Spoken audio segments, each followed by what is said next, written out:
So thank you for coming. And I'm grateful for this awesome hot dog stand that's right in front of Robart's library. And let's see if I can. Okay, this is a small enough group, even you guys online, that we want you to be interactive. Now, it's probably the best thing for me to do is sort of blast through a bunch of sort of contextualization, and then really want to engage and have you guys come away from this saying, okay, I know how I'm going to participate in some way or another. So this is a recruiting mission. You've been warned. Okay, so the Internet Archive Canada, nonprofit library, started a long time ago, run by Andrea Mills, and she'll be addressing us in a few minutes. The idea of this conversation is to talk about Democracy's Library. Democracy's Library is an effort by the Internet Archives, plural, to go and bring public access to the public domain. That democracies need an educated populace to survive. And so therefore, they tend to publish quite openly. So people can get educated. This is not the case of authoritarians or of large corporations, but it is true of democracies. So can we go and bring the published works of the democracies to light? So what's, I think, really shocking to a lot of people is they say, well, isn't it always? Isn't it there? It's like, the answer is no. That a lot of the materials that are public domain or crown copyright or of the democracies are not very available. And if they are available, they're available very expensively from corporations. And it's sort of like having a national park with barbed wire all around it with guns pointing out, keeping people out of the park. So why don't we fix this by going and getting the federal, provincial, and municipal levels of all of the democracies online. So this project was kicked off sort of in a sort of higher gear a couple years ago with Canada and the United States as the first two democracies to try to go through this whole thing. I'm going to go and give you an idea of sort of what's going on around all of that. Leslie Weir, your awesome librarian, said access is the key to understanding. Understanding is underpinning of democracies. When we kicked off in the at an event celebrating Democracy's Library, she used to be on the board of the Internet Archive Canada before she became the librarian of Canada. Okay, Internet Archive. This is the building in San Francisco. We were established in 1996. We have lots and lots and lots of data, hundreds of petabytes, and it's about the 200th most popular website, blah, blah, blah, blah, and it's sort of woven into Wikipedia, other things, and the like. We're going to be turning, in October, we're going to be turning 1 trillion web pages. And in the archive, and we're looking for mechanisms of going and celebrating the awesomeness of humanity and the openness of people to share, having a billion voices share openly on the internet. I mean, right now is sort of a pessimistic time all the way around. Everything's like, oh, life sucks. It's like, but let's just remember, 1 billion people are sharing their voices and having authored 1 trillion web pages over the last 30 years. Kind of fun. Okay, so what some of the services the Internet Archive serves is interlibrary loan at scale, which is kind of awesome and completely legal, to do sending around of PDFs of journal issues, articles, and chapters of books. And so we do 500 requests per day. We'd like to figure out ways to do more. Archive It is a web archiving services used by 1,200 different libraries, archives, and the like. How many in Canada? 50. About 50 in Canada to go and build their own web collections that are searchable, and then it's available on the also in the Internet Archive's Wayback Machine. So there's digitization services. We digitize about 1 million books a year. Periodicals about the same. There's open library, have a lot of users, Internet Archive Scholar. So these are just to try to give you an idea that the Internet Archive is not just the Wayback Machine or just the Grateful Dead, which tends to be the, I didn't know you do anything other than the Grateful Dead. Well, we do a bunch of these other things that are kind of fun. The Internet Archive Canada is, this is the headquarters building in Vancouver, established in 2006, and has been building up since then. Has lots of computers. Internet Archive Canada is headquarters there. You know, we got about 30 plus Canadian staff looking for more, by the way, hiring, please. There are book scanners at Hamilton Public, Trent University, UVic, Queen's U, VPL, and Library and Archives Canada. There's libraries are participating in controlled digital lending. And the VPL, the Vancouver Public Library, just got an Innovative City award for doing controlled digital lending. This is the system where you have, you digitize a book that's in copyright, you put it away, and you lend one copy of it at a time to different people, which is very library-like. You'd think it would be perfectly fine. In the United States, the publisher sued the Internet Archive and said, "Oh my God," you know, and so it did not work. So we lost that lawsuit in the United States. In Holland, they said, "No, we actually like libraries here." So the similar lawsuit with the publishers, the judiciary said, "Yes, libraries, good." And then so the publishers appealed, and in Luxembourg they said, no, we like libraries. We want them to be able to lend books that they own. There's, and it's really just great to have the Vancouver Public Library get this nice award. So let's see it happen in more places. So anyway, so there's things going on. Internet Archive Europe, we started in 2004, and there's always been data that's been kept on soil in Europe over that period of time. And right now, it's working along at doing public AI because there's regulatory clarity for doing AI in Europe, which is kind of excellent, unlike in the United States, where it's kind of, well, a land of lawsuits and other weird things that are going on, as you probably heard. Okay, so we're also doing these displays for libraries, like to try to help people understand what our web collecting is about. And so here's this, I want to try to see if I can show this to you. Is this still coming up? Okay, so this is Canadian government websites that we've crawled over just the last while. And you can actually zoom in and, well, actually not all of them are government, but they were sort of within things that we said were government websites. So you can, environmental tribunals. And so this is the Wayback Machine version. Sorry. So you can jump around inside, hopefully these web pages. Oh, default webpage.cgi. That sounds awesome. Let's go to a different website that hopefully isn't dead at the moment. Boop. So anyway, so this is the idea is to make these on big displays with a joystick so you could drive around and sort of explore these huge archives in some way or another. I think I can search for Vancouver. Whoop. And then jet around to these different whoop, Vancouver websites. Anyway, the idea is to try to have some fun with this enormous web collection that people can't really get a handle on of just how big is it. Let's see if I can go back to my. Nope.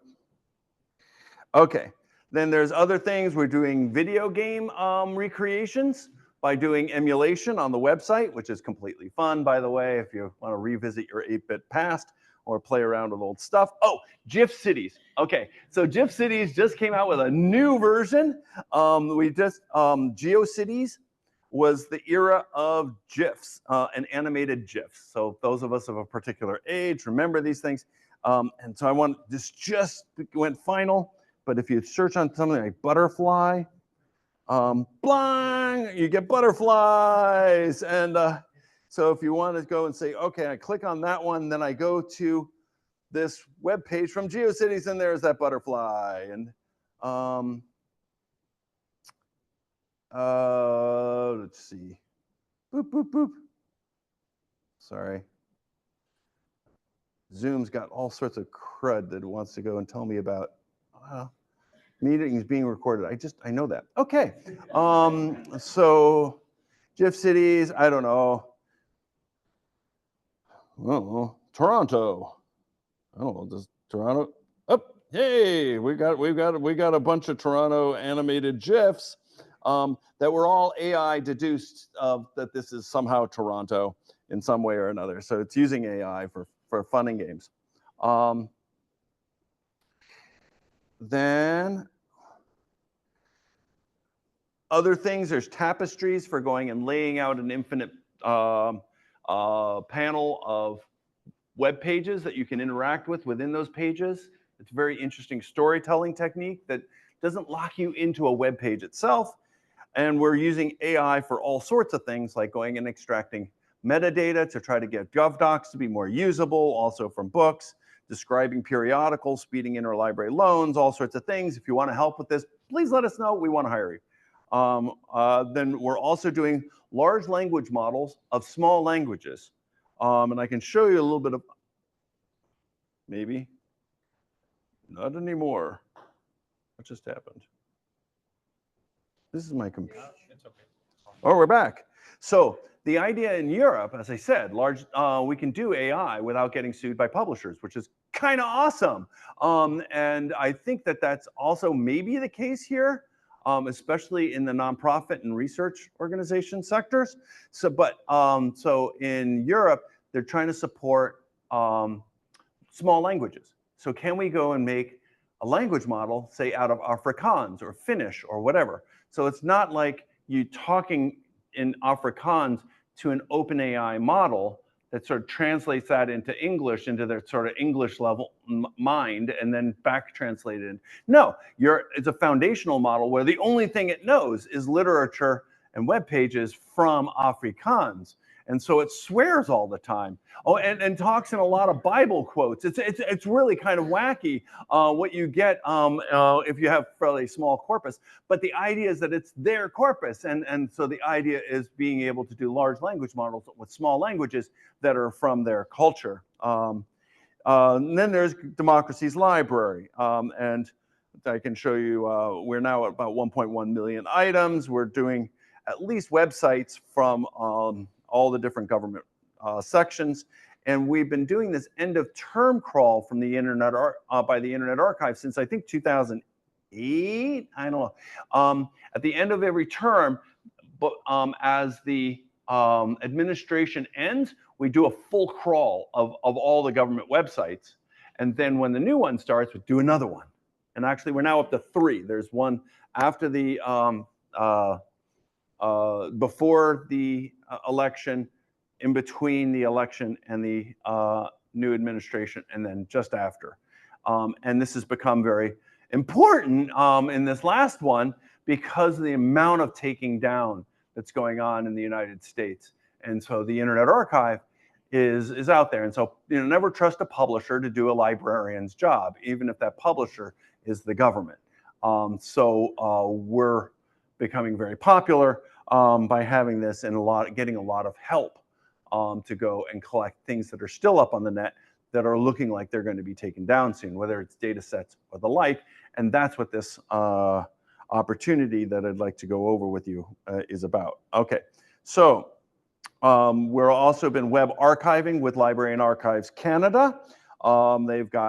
They actually demonstrate and show their crawls that the Internet Archive Canada does for the Library and Archives Canada on their website. It's kind of awesome. There's hundreds of terabytes, blah, blah, blah. But is it very findable? No. Is it very usable? No. That's where you guys come in. Please help.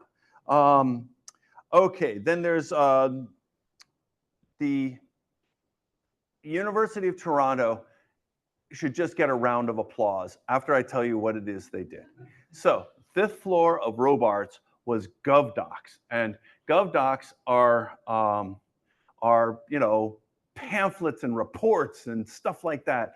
And if there's sort of a corner of the of libraries that cause librarians to sort of either roll their eyes or sort of like get a little blank, it's GovDocs, right? You think of libraries as books. And then if you don't just think of them as books, you think of them as periodicals. And those are kind of complicated. And then there's GovDocs. And trying to find your way through these materials is really hard. So they said, let's digitize all of it. And they finished that project with the Internet Archive Canada last year. So it's all of it at the federal level. And now Internet Archive Canada is starting to work with the different provinces, to the provinces, and then we want municipalities. I guess Vancouver started. There's some ideas that there's some help along the way of getting all of the past materials, and Library and Archives Canada is working on the web era materials to go and make sure that Democracy's Library is available forever for all, which is kind of awesome. So that's the University of Toronto, U of T GovDocs. Highly recommend it. We have some work to do to try to make this useful. So here's the project that was done. We're now starting to digitize microfiche at scale. Anybody use microfiche? Anybody like microfiche? Wow, we've got 2 people that like microfiche. Okay. No. It's not a very likable format or microfilm. It's just but it was a attempt in the 20th century towards bringing universal access to all knowledge, and it could have really been great. The publishers really crushed it and tried it, not crushed it in a good way, crushed it in a no. And it sort of is basically used a lot for government documents. So so the Internet Archive got a donation of Microlog. Ever heard of Microlog? It's a Canadian GovDocs collection that is awesome, but it just lives on microfiche. And so we're now starting to digitize microfiche at scale. And here's, so we ended up building our own scanning technology, which is this industrial camera on top of a Vancouver-made table that shifts it out underneath it. Then it gets all stitched back together again. Then all the pages get pulled out, and then those get stacked up. OCR, made available to blind and dyslexic, made available for public download. Blah blah blah blah blah. Kind of awesome. So that's all going on now, and there's even a live stream of it. What we're looking for is to go and use some of the AI technologies to try to make it more discoverable. So we trying to work that through. So a combination of AI to speed up the process of cataloging this stuff and summarizing in new and different ways and the like. So help, we need help. So we have a lot of these materials. They're not very discoverable, but let's have some fun. So Democracy's Library Canada is huge. It's growing. We want more, but we really need to build services on top of it. Also, there's this Crown copyright thing, which is kind of weird. So we want to just make sure that there's no problems in making these things available. So let's build this together. Right? You guys are the civic tech folk. So we've got these collections. We have an army to go and try to get more of this together. What we need is better and new services on top of this. Can we build? People are thinking the internet is kind of poisoned by sort of these large corporations that are sort of stealing all of our attention, and also the publishers that are paywalling everything, and all sorts of just bad behavior out there. So can we go and lay down a layer of vetted information, Democracy's Library, and build services on top of it to show an open, positive future? And so that we have these collections, they're still not very usable. We need help in all sorts of paths through this process. And with that, here's some URLs, but really what I'll do is go back to this. So thank you very much. Andrea?